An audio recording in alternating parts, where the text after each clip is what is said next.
dia especial, é o nosso culto da família, né? E como culto da família, ele é especial por essa oportunidade que a gente tem aqui de estar juntos, né? Cultuando pais e filhos, irmãos e todo mundo junto, é uma festa santa, maravilhosa. E esse momento é um momento especial também por conta da Santa Ceia, né? Nós aqui vamos participar da mesa do Senhor daqui a pouquinho. E sempre quem se reúne ao redor da mesa é um momento especial, um momento de partilha. É um momento onde a gente partilha mais do que refeições, a gente partilha memórias, a gente partilha sentimentos, não é isso? Quantas memórias a gente não tem fruto de reuniões de família, né? Então esse é um momento importante. E hoje, eu sei, né, sempre que a gente faz esse culto aqui, para as crianças é sempre mais complicado, né? As crianças preferem estar lá em cima, no ambiente delas e ouvindo a linguagem que alcança mais a elas. Então eu hoje decidi fazer desse momento aqui um momento mais inclusivo. Amém. Então essa ministração aqui vai ser um pouquinho diferente, tá bom? Então eu peço especialmente aí para as crianças uma participação especial das crianças hoje, porque eu vou precisar de ajuda, né? E lá na nossa casa tem 2 filhas, né? Então lá em casa a gente tem o hábito de fazer o nosso momento devocional. Toda segunda-feira a gente se reúne ao redor da palavra e ali nós temos um momento de meditação. Mas é um momento descontraído, né? Algum tempo atrás a gente fazia até louvor lá em casa, a Letícia dançava, rodopiava no meio da sala, né? E eu acho que esse momento aqui, igreja tem que ser esse espaço, esse ambiente, onde todos se sintam bem-vindos, independente da idade, independente da classe social, independente da sua, enfim, da maneira como você enxerga a vida. A igreja tem que ser esse ambiente de acolhimento. E quando nós fazemos esse momento devocional lá na nossa casa, é um momento assim muito, muito simples, mas ao mesmo tempo é um momento muito profundo. Há momentos ali, enquanto a gente está meditando na palavra, em que a gente ri, né? A gente lembra de histórias e às vezes eu faço algumas ilustrações para elas tentar tornar aquele texto bíblico mais possível delas compreenderem. Então conto histórias, eu faço ilustrações, a gente dá umas risadas, mas tem momentos também que são momentos mais sérios, momentos mais introspectivos. Já teve momentos no nosso devocional que todo mundo terminou o devocional chorando, abraçado e orando junto. Amém. Então eu aconselho que você faça isso na sua casa. Se você não faz, se você não tem esses momentos com a sua família, com a sua esposa, com os seus filhos, é importante que você faça isso, porque é um momento onde há memórias que estão sendo ali marcadas, solidificadas, e com certeza a palavra de Deus vai ficar gravada. Esses momentos marcam a gente, né? Esses momentos ficam gravados no nosso coração. E o nosso devocional em família é muito simples. Como é que a gente faz? A gente janta junto, né? Às vezes não dá durante a semana, né? Mas segunda-feira é o nosso dia de jantar junto, então não tem compromisso, nem o meu compromisso é estar com elas. Então a gente chega, senta, janta, conversa, como é que foi o dia, e depois a gente abre o nosso devocional, faz a leitura do texto, e aí a gente conversa sobre a palavra e terminamos sempre em oração.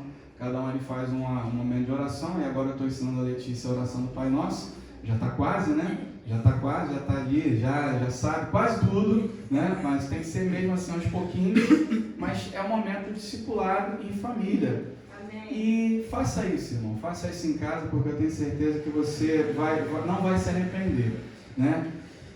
Mas por que eu aconselho isso para os irmãos? Porque eu acho que não existe base mais sólida para a gente edificar a nossa família do que a palavra de Deus, né? A palavra de Deus, ela é essa base para edificação, para a construção do caráter cristão dentro da nossa casa, para a construção do nosso caráter cristão. E a Bíblia, ela é um livro fascinante, porque ela é um livro que é rico em histórias, né? E quem não gosta de uma boa história? Eu gosto.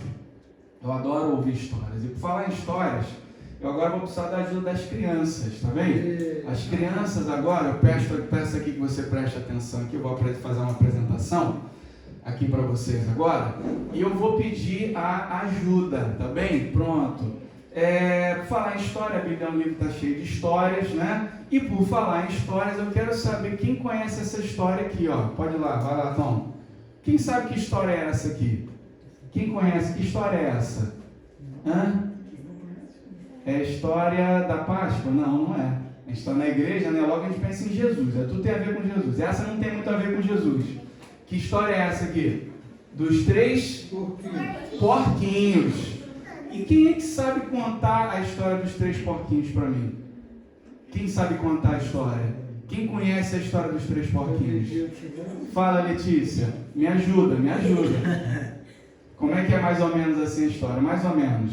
A história, mais ou menos, é que, resumidamente, tem 3 irmãos, que são os 3 porcos, e os 3 porcos iam fazer 3 casas para eles. O mais novo fez uma de palha, o do meio fez uma de madeira e o mais velho uma de tijolo. Boa, boa. Então, nessa história, o que acontece aqui? São 3 porquinhos que são irmãos, não é? Esses porquinhos moram na casa da mãe e chegam a uma determinada altura que eles decidem que tem que morar sozinhos, né?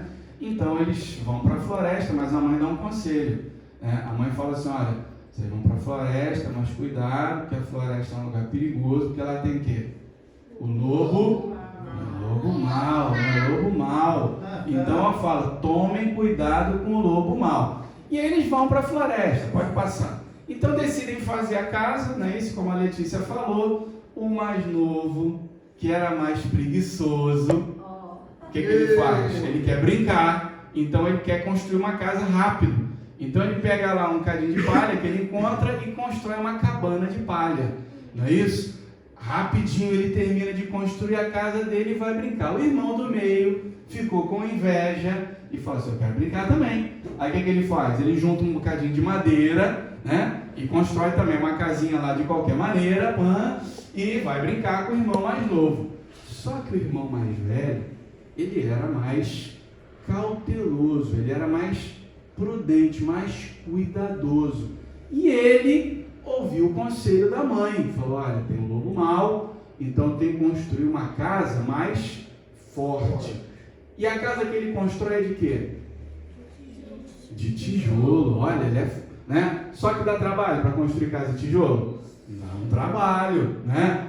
Tem aqui pais aqui que trabalham na construção e sabe como é que o pai chega cansado em casa, porque dá trabalho construir casa de tijolo, mas o irmão mais velho, né? Sempre o irmão mais velho, né? O mais velho, sempre o mais responsável, né? Então o irmão mais velho constrói a casa de tijolo e, tadinho, quase não dá tempo para ele brincar, mas ele, né, constrói a casa e está seguro lá dentro. Só que o que acontece nessa história? Cada um vai para as suas casas, não é isso? Sim. Mas quem aparece na história? O lobo mau. Só podemos chamar de lobo. O lobo, né? Então o lobo aparece cheio de fome e o que ele faz? Sopra nas casas de palha, de madeira e joga tudo pelos ares. E os porquinhos ficam sem ter onde morar, né? Então eles correram para construir uma casa, mas valeu a pena? Valeu a pena? Não valeu a pena. Eles fogem e vão para a casa de quem? Do irmão mais velho, pode passar. Só que essa casa de pedra, de cimento, de tijolos, o lobo não consegue derrubar, consegue? Ele sopra várias vezes, sopra e a casa não é derrubada. Só que aí ele pensa assim, ele vê uma chaminé e fala assim, vou entrar por ali por cima, né? Mas o irmão mais velho coloca uma escada, não é isso? Sobe até o telhado e vai entrar pela chaminé. Só que o irmão mais velho, sempre o irmão mais velho, né? Ele fala assim, vou colocar aqui um caldeirão de água fervendo embaixo aqui dessa chaminé. O lobo cai ali dentro e depois nunca mais é visto por ninguém. Não é isso? E assim termina a história. Eles conseguem se safar do lobo por conta da cautela do irmão mais velho. Não é isso? E o que a gente aprende com essa história? O que a gente aprende com essa história? Algumas lições aqui que a gente aprende. O que a gente consegue aprender? Imaginando agora que os porquinhos somos nós, o lobo são os problemas da vida, né? Tem problema na vida, não tem? Tem dificuldade, né? Não é? Então, o que a gente pode aprender com essa história? Quem pode me ajudar aí? Fala, Letícia. Não ser preguiçoso. Não ser preguiçoso é uma boa lição, né? A preguiça sempre acaba mal, Não é isso? O que mais que a gente aprende com essa história? Tem que construir uma casa forte, não é? Ou essa lição também é importante. Temos que construir uma casa forte. Mais o quê? Mais coisas que a gente aprende com essa história aqui dos 3 porquinhos. A gente aprende que ouvir os conselhos dos mais velhos é muito importante, não é? A mãe dá um conselho e os irmãos mais novos e do meio não escutam o conselho, não é? E quantas vezes o pai e a mãe falam com a gente não escuta e depois a gente se magoa, não é? Tem que ouvir os conselhos dos mais velhos, porque os mais velhos já viveram aquilo que a gente vive, não é? Tem outras lições, né? Que o trabalho vem antes de quê? Da brincadeira. Então a gente chega da escola cheio de trabalho de casa, aí vai brincar, não faz trabalho de casa, o que acontece? A professora vai brigar com a gente, não é?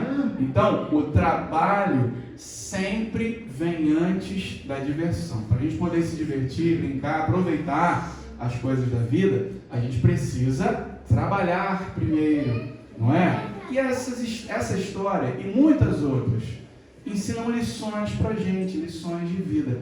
Agora, uma pergunta aqui para vocês. Vocês sabiam que muito antes dessa história dos 3 porquinhos ter sido inventada, Jesus já tinha contado uma história parecida com essa? Sabiam? Que essa história aqui foi tirada da Bíblia? Vocês sabiam disso? E sabe onde é que está esse texto? E Jesus que contou essa história. Está lá em Mateus, no capítulo 7. Agora nós vamos lá para a Bíblia e vamos ver se o João está falando a verdade ou não, né? Mateus, no capítulo 7, versículo 24. Tem uma história muito parecida com a história dos 3 porquinhos aqui. Vamos ver essa história? Olha o que diz, ó. Mateus capítulo 7, versículo 24, diz assim, Jesus está falando: todo aquele, pois, que ouve estas minhas palavras e as pratica, será comparado a um homem prudente, a um homem cuidadoso, a um homem cauteloso, igual o irmão mais velho da história dos 3 porquinhos. Esse edificou, construiu a sua casa sobre a rocha. Caiu a chuva, transbordaram os rios, sopraram os ventos e deram com ímpeto, com força contra aquela casa, que não caiu, porque fora edificada, construída sobre a rocha. E todo aquele que ouve estas minhas palavras e não as pratica, será comparado a um homem insensato, descuidado, preguiçoso, um homem que, enfim, não tinha nada na cabeça, né? Igual aqueles irmãos do meio e o mais novo dessa história aqui. Será comparado a um homem assim, que edificou a sua casa sobre a areia. E caiu a chuva, transbordaram os rios, sopraram os ventos e deram com ímpeto contra aquela casa, e ela desabou, sendo grande a sua ruína. Na história dos 3 porquinhos, o lobo sopra, né?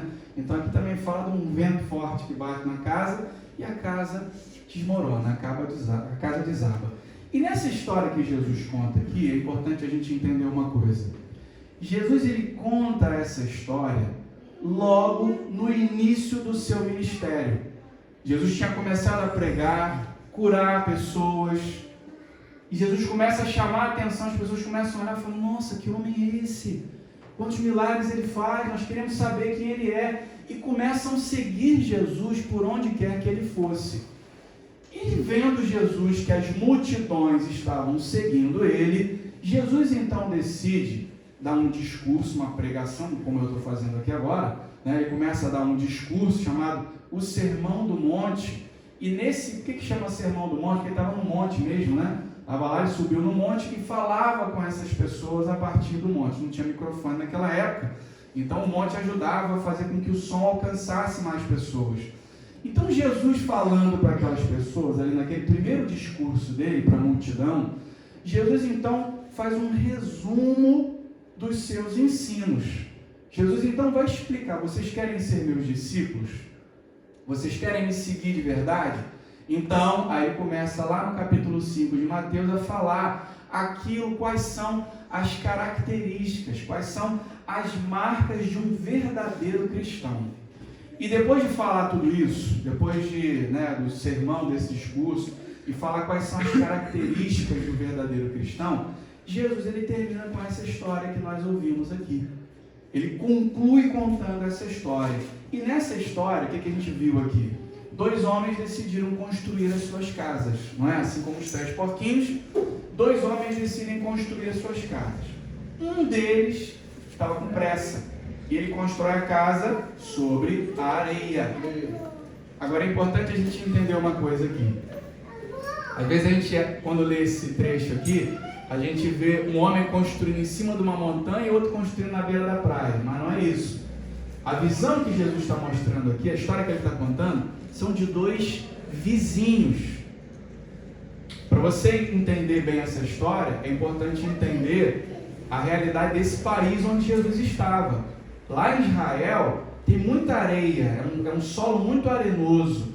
E para você encontrar rocha, é preciso cavar bem fundo. Então o que Jesus está dizendo aqui é que esses 2 vizinhos decidem construir a casa, um do lado do outro, só que esse, que é o imprudente, ele estava com muita pressa. Então ele não cava um buraco muito fundo para encontrar a pedra, a rocha. Ele constrói a casa logo ali em cima da areia. Já o outro vizinho, que é mais cuidadoso, mais cauteloso, ele cavou um buraco bem fundo para fazer as fundações, os fundamentos da casa sobre a rocha, porque ele sabia que poderia vir tempestades, coisas poderiam acontecer, então a casa tinha que estar firme na rocha. Agora, uma coisa que é interessante aqui nesse texto, para quem passava pela rua, depois que as casas estavam prontas, parecia que as 2 casas eram iguais, não é? Mas acontece uma coisa aqui nessa história. Veio a chuva, uma chuva muito forte, um vento muito forte, uma tempestade, e a chuva revelou qual era a casa mais sólida. E Jesus, então, ele vai comparar esses homens aqui da história com 2 tipos de atitude diante de Deus. É possível termos aqui hoje, nessa sala, 2 tipos de atitude diante de Deus. Existe aquele preguiçoso aqui dessa história que Jesus conta, é aquele que ouve a palavra, mas não pratica. E por que é que não pratica? Ele ouve, mas decide não praticar. Porque viver o Evangelho nem sempre é fácil, concorda comigo? Sim. Viver o Evangelho nem sempre é fácil. Porque o Evangelho, ele nos desafia a mudanças. Viver o Evangelho me desafia a olhar para a minha agenda e mudar algumas coisas para que eu possa colocar Deus em primeiro lugar. E nem sempre eu quero fazer essas mudanças. Viver o Evangelho significa abandonar pecados. E nem sempre eu quero abandonar pecado, porque eu gosto tanto daquele pecado, eu gosto tanto de fazer aquilo, eu sei que ofende a Deus, mas aquilo é tão agradável, não é? Viver o Evangelho nem sempre é fácil. Então, há aqueles que ouvem, acham lindo aquilo que é dito aqui nesse lugar, mas falam assim, não, mas isso aí é bom para a pastora, né? Pastora, sim, uma mulher de Deus, e sempre que eu precisar de ajuda, de oração, vou recorrer à pastora para ter uma intimidade. A gente terceiriza a nossa fé, né? Quando a gente precisa, a gente busca quem sabe que tem um compromisso sério com Deus, porque eu sei que o meu compromisso com Deus está construído sobre a areia, né? Então ele fala aqui nessa história que esse homem preguiçoso é aquele que ouve e não pratica também por quê? Porque quando a gente decide viver o Evangelho, isso gera às vezes perseguições, gera às vezes gozações. Quer dizer que você é crente agora, né? E aí a gente fica meio sem graça, né, de dizer lá no trabalho que a gente acredita na Bíblia. Tem lá aqueles nossos amigos de trabalho que ficam falando, essa Bíblia é só um monte de história aí que foi inventada, né? E a gente fica às vezes com vergonha de definir a nossa posição e falar, mas eu acredito nessas histórias. Eu sei que a palavra de Deus é verdade, porque a gente tem medo de ser gozado, de ser zombado. Mas o homem cauteloso aqui nessa história é aquele que ouve e pratica. É aquele que ouve e decide viver. É aquele que decide cavar mais fundo. É aquele que decide viver um relacionamento profundo com Deus. É aquele que decide fazer um compromisso com Deus. O que é um compromisso? Um compromisso é uma aliança. Um compromisso é aquilo que a gente fala lá no ato do casamento, não é? Por que tem tanta gente hoje que decide não casar? Já reparou isso? A gente vive um tempo assim que o pessoal fala assim, vamos casar não, vamos viver junto, né? Amigado com fé, casado é. Casar pra quê? Mas por que falam isso? Sabe por quê? É o medo do compromisso. É o medo de falar assim, eu prometo ser fiel na alegria, na tristeza, na saúde, na doença, não é? E quando a gente assume esse compromisso público, é a nossa palavra que foi empenhada. E quando a gente decide assumir um compromisso público com Deus, é a mesma coisa. Aquele que constrói a casa sobre a rocha é aquele que decidiu assumir esse compromisso, é aquele que está disposto a fazer mudanças e é aquele que está disposto a receber as mudanças que vêm de Deus. Porque Deus, quando a gente fala assim, Deus, eu quero. Deus começa a fazer mudar. Você quer? Então, tem que mudar isso aqui, tem que tirar isso aqui, que isso aqui não me agrada. E Deus então começa a fazer uma cirurgia, né? Quem é que gosta de fazer uma cirurgia? Hoje eu estou com vontade de fazer uma cirurgia. Ninguém, né? A gente só faz uma cirurgia quando existe um problema. E Deus é um especialista, né? Deus ele vai lá e tira, arranca o pecado, arranca dentro de nós. Mas é um procedimento que às vezes dói, é um procedimento que às vezes marca a gente para sempre, né? E nessa história então que Jesus contou aqui, eu quero só deixar hoje 2 lições para a gente sair daqui pensando nelas, tá bem? E a primeira lição que essa história que Jesus contou aqui nos ensina é que escolher um relacionamento profundo com Deus não nos livrará dos problemas dessa vida.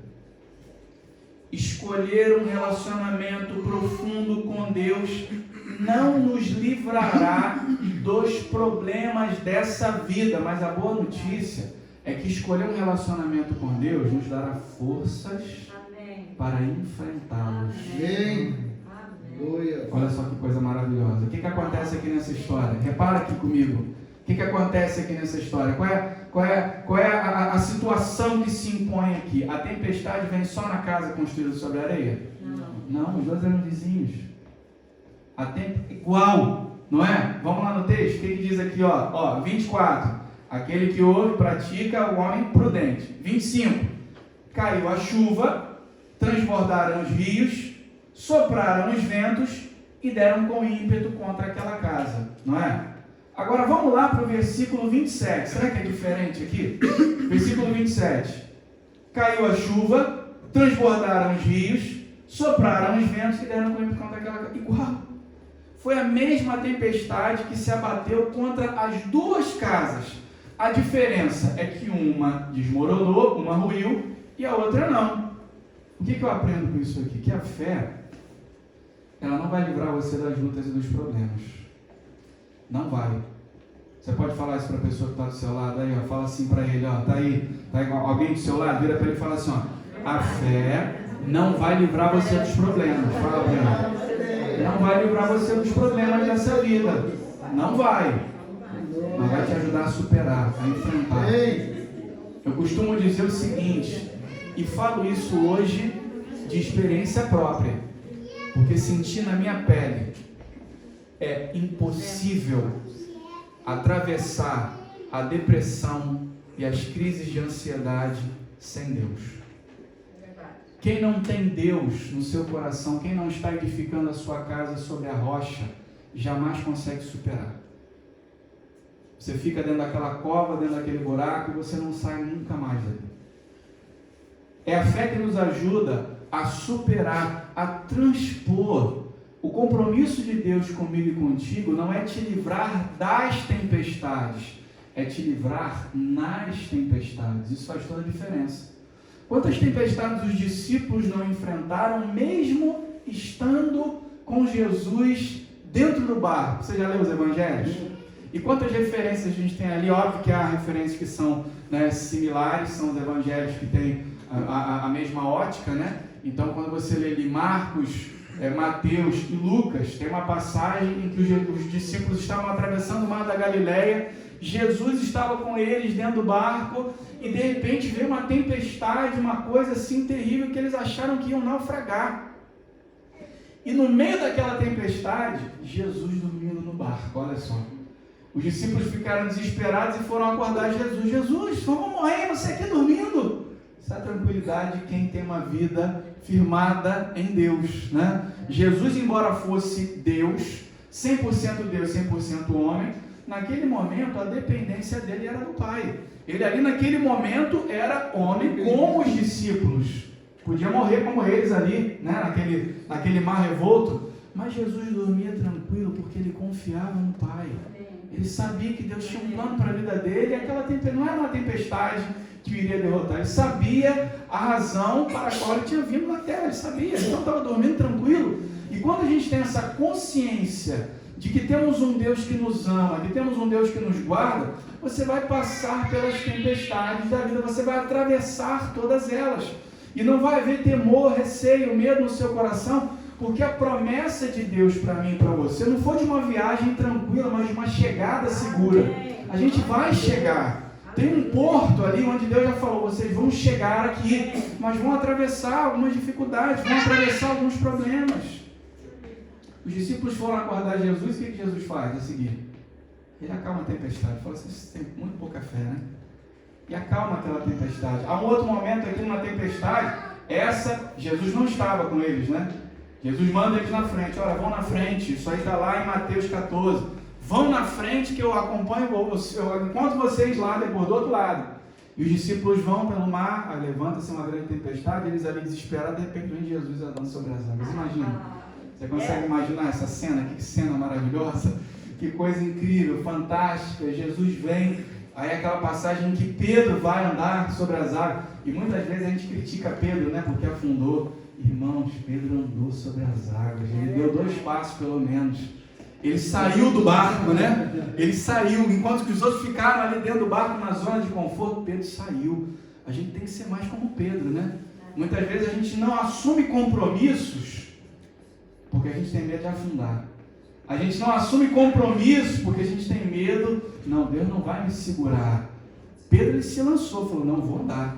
Se é Jesus, eu vou andar. Claro que quando ele deu o primeiro passo, o segundo ele olhou para a tempestade e começou a afundar, mas quem estava ali do lado dele? Jesus. Se você assume compromisso com Deus, de vez em quando a gente vai olhar para as tempestades, de vez em quando a gente vai olhar para as dificuldades, mas o compromisso de Jesus é que Ele estará do nosso lado, segurando a nossa mão, sustentando a nossa vida, nos ajudando a atravessar. Comigo e com você não é diferente, irmãos. Mesmo com Jesus ao nosso lado, nós vamos enfrentar os problemas dessa vida. E quantos cristãos, agora pensa aí você agora, sentado aí, ó.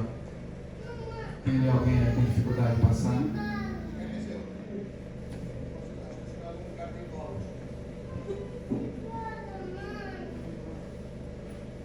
Pronto, já vai resolver o problema.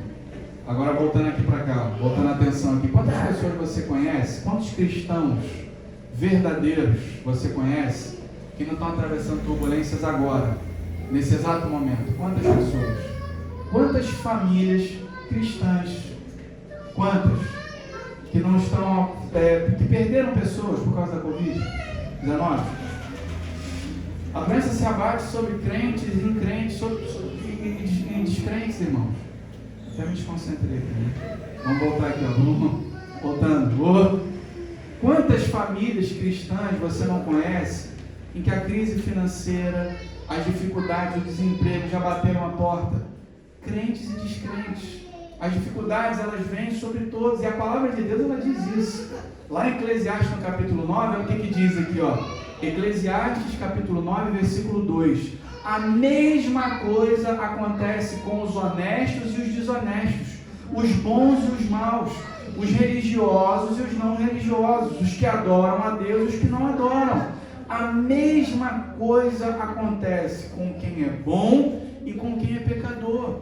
O Eclesiastes, ele ao olhar para a vida, ele percebeu, ele olhou e viu que as tempestades se abatem sobre todos nós. Só que em Mateus, no capítulo 5, no versículo 45, Jesus diz que Deus também fez o sol brilhar sobre os bons e sobre os maus. E Ele dá chuva tanto para os que fazem o bem, quanto para os que fazem o mal. Jesus ele também fala que assim como as tempestades se abatem sobre todos, as bênçãos de Deus também se derramam sobre todos. É a graça comum do Senhor. E por que é que Deus permite que crentes passem por tempestades? Por que é que isso acontece? Por que é que Deus permite que você atravesse turbulências na vida? É porque o caráter do verdadeiro cristão, ele se revela no modo como nós lidamos com a dor. A dor é necessária. As tempestades são necessárias. As pessoas que passavam ali pelas casas, olhando de fora, falavam assim, as duas... Aí estavam as duas à venda, né? E eu tive essa experiência, estamos passando por essa experiência, né? Estamos morando numa casinha lá na Mexilhoeira, nossa intenção é comprar a casa. Viemos para cá, acertamos tudo, fizemos lá um contrato, promessa de compra e venda, e ano passado a gente não teve um inverno tão rigoroso, né? Então passamos um inverno maravilhoso e estávamos satisfeitíssimos com a casa. Só que esse inverno já foi mais chuvoso, mais frio, e os problemas começaram a aparecer. Os problemas só aparecem na hora da chuva, é na hora da tempestade, é na hora da dificuldade, não é? E é por isso que Deus permite que eu e você passamos por turbulências na vida, irmão. Porque o nosso verdadeiro caráter cristão é muito fácil você dizer que crê em Deus, então está tudo bem. É quando o calo aperta, é quando o fogo queima, é quando a tempestade vem que se revela a verdadeira fé. É no momento da dificuldade que se distingue a fé temporal da fé verdadeira. E o que é a fé temporal? É a fé dos dias com sol. A fé temporal é a fé do relacionamento por conveniência. Eu preciso de um milagre, aí eu vou buscar Deus. Deus faz um milagre, eu já não preciso mais de Deus para nada. Essa é a fé temporal, é uma fé passageira, não é isso? Mas a fé verdadeira é aquela que está aliançada com Deus na alegria e na tristeza, na saúde e na doença, amando, honrando e servindo a Deus por todos os dias da nossa vida. Você já parou para pensar por que Deus permitiu que o povo passasse pelo deserto antes de chegar na Terra Prometida? Porque foi o deserto que revelou quem tinha uma fé temporal. E o deserto tem esse poder, tem esse potencial de revelar aquilo que está dentro de nós. Agora repara no texto aqui, né? Que no bom tempo as duas casas eram iguais, mas John Stott ele diz uma coisa, que quando vem a tempestade, John Stott diz o seguinte, um teólogo, ele falava o seguinte, que a tempestade da crise ou a calamidade expõe o tipo de pessoa que nós somos, porque a verdadeira fé não é totalmente distinguida do seu disfarce até que tenha enfrentado a aprovação. E a pergunta que eu faço para você nessa manhã é: que tipo de fé você tem? Qual o seu tipo de fé? Você tem uma fé temporal, uma fé passageira? Ou sua fé é uma fé verdadeira, firmada na rocha? E a segunda lição, que a gente vai terminar aqui, a segunda lição que eu aprendo aqui com essa história, com esse texto, é que conhecer a vontade de Deus não transforma a nossa vida. Conhecer a vontade de Deus não transforma a nossa vida. O que transforma a nossa vida é obedecer à sua vontade. Entendeu a diferença aí? Conhecer a vontade de Deus não transforma a nossa vida. Obedecer à vontade de Deus é o que transforma a nossa vida. Saber que exercícios físicos fazem bem para a saúde transforma a nossa vida? Conheço 147 exercícios físicos, mas continuo gordinho. Por quê? Não faz. Conhecer 101 receitas fitness, 187 receitas saudáveis, transforma a nossa vida? Não. Eu preciso preparar e comer, não é isso? Tem uma amiga nossa, né, que ela quer emagrecer e vive postando receitas fitness, né? Eu acho engraçado, ela vive postando receitas fitness, mas vai na casa dela e ela não dá, né? Não tem jeito. O que transforma a nossa vida não é aquilo que a gente sabe, é a maneira como a gente vive. Entende? Você pode conhecer a Bíblia de Gênesis a Apocalipse. Eu conheço gente assim, eu conheço pessoas que conhecem a Bíblia de ponta a ponta, mas não amam o próximo. Não amam nem aquele que está mais próximo, que é a própria família. Não amam o marido, não amam a esposa, não amam os filhos, mas chega com a Bíblia debaixo do braço na igreja e nós cumprimentamos os irmãos, até muda a boa paz, né? A paz do Senhor, né? Mas não ama o próximo, não tem ética no trabalho, não tem ética no meio da sua vizinhança. Houve transformação? Não houve. Todo conhecimento que essa pessoa tem não vale de nada. Sabe por quê eu estou dizendo isso? E afirmo isso categoricamente? Porque em Tiago, no capítulo 2, no versículo 19, sabe o que diz lá? Que até os demônios creem e tremem. Olha que tem muito demônio, melhor ser muito crente, hein? Meu Deus! Porque os demônios tremem na presença de Deus. Tem crente que nem treme mais na presença do Senhor. Os demônios creem e tremem, mas isso dá acesso a eles, a Deus? Isso faz com que eles estejam comprometidos? Não, eles conhecem. Conhecimento, fé intelectual, essa é a diferença, né? Há uma diferença entre a fé intelectual e a fé da experiência. A fé experiencial, aquilo que eu experimento. Qual é a chave nesse texto aqui que separa esses dois homens? A Bíblia fala aqui, a história diz que um ouve e pratica. Esse é o que construiu sobre a rocha. Outro ouve e fala assim, é muito bom para o pastor, muito bom para a pastora, muito bom lá para os irmãos, mas para mim eu não quero saber disso não. Isso aí exige mudanças que eu não estou disposto a fazer na minha vida. Quantos dizem acreditar em Deus? Quantos? Eu tenho certeza que lá no seu trabalho, às vezes você vai falar de Deus, aí ele fala assim, mas eu acredito em Deus também, eu creio em Deus. Alguns falam que não acreditam, né? Mas eu acredito no mesmo Jesus que você. Tudo bem, você pode acreditar, mas você é discípulo dele? Eu sou discípulo. Eu vivo segundo as orientações desse Jesus. Você vive segundo as orientações de Cristo? Você vive segundo a palavra? O que transforma a nossa vida é experimentar a vontade de Deus andando nos seus caminhos. O maior risco que eu e você corremos na nossa vida cristã, e esse é o maior risco, eu peço que você preste atenção aqui agora, o maior risco que eu e você corremos na nossa vida cristã é achar que porque nós conhecemos uma série de histórias da Bíblia, porque nós frequentamos uma igreja todo domingo, porque nós damos o dízimo, porque nós cumprimos aqui algumas obrigações religiosas, nós estamos seguros, né? Tudo isso que eu falei é importante. Dar o dízimo é importante. Vai falar assim, o João falou que não precisa dar dízimo é importante. Não é nada disso. É importante. Conhecer a história da Bíblia é importante. Frequentar uma igreja é importante. Dar o dízimo é importante. Né? Estar comprometido com a sua igreja local é importante. Tudo isso é importante se for acompanhado de uma vida diária transformada. Porque se não houver transformação real na nossa vida diária, é casa construída sobre areia, vai desmoronar.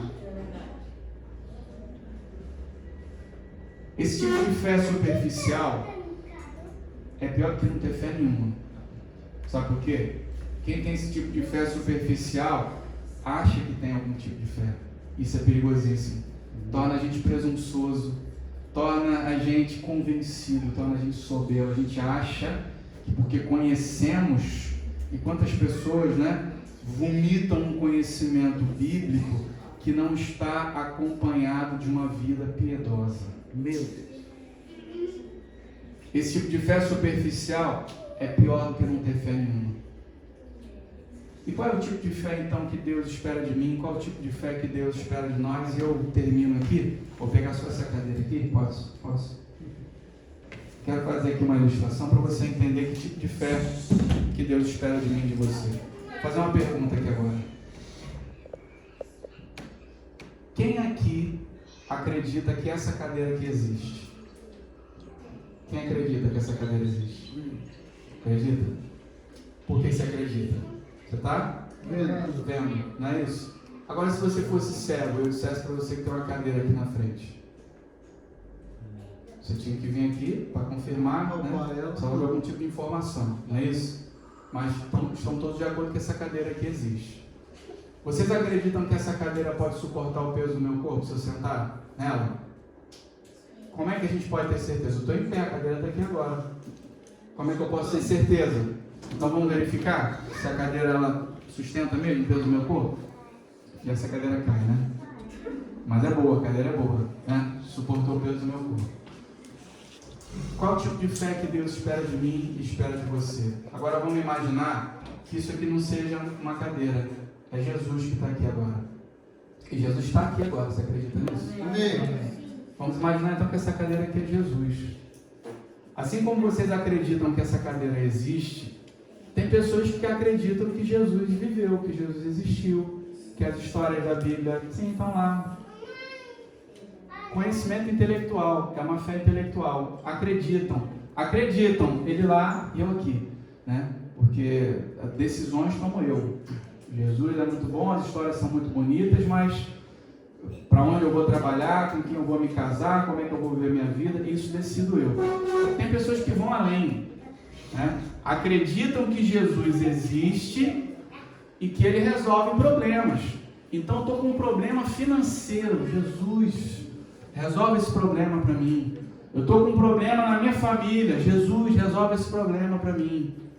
Jesus ali é o fazedor de milagres, né? É a fé temporal, é aquela fé passageira. Acredita para as necessidades. Ou acredita somente nos dias de sol, né? Quando vem a dificuldade, prefere acreditar nos seus próprios esforços, na sua própria capacidade. Qual é o tipo de fé que Deus espera de mim e que Ele espera de você? Não basta acreditar que Jesus existe. Não basta depositar os nossos problemas em Jesus. A fé que Ele espera de mim e de você é uma entrega total. E talvez eu esteja falando com pessoas hoje aqui que ainda não fizeram essa entrega total. Talvez você esteja edificando a sua casa sobre areia e nem sabe disso. Mas você acabou de entender que para viver uma vida transformada, não basta vir à igreja todo domingo. Isso é super importante, você tem que continuar vindo para ouvir a palavra do Senhor. Mas de nada vale ouvir tudo que é pregado aqui, se você ao sair por essas portas afora, não decide viver aquilo que você ouve aqui nesse lugar. Que você possa viver uma verdadeira fé experiencial, que você tenha experiências com Deus. E que nessa manhã, ao participar da mesa do Senhor, você que começou a construir sobre a rocha, mas dá muito trabalho, eu quero construir sobre a areia. Que você possa decidir hoje renovar o teu compromisso e a tua aliança com Deus. Amém? Vamos ficar em pé para participarmos da mesa do Senhor. Vou chamar aqui a pastora.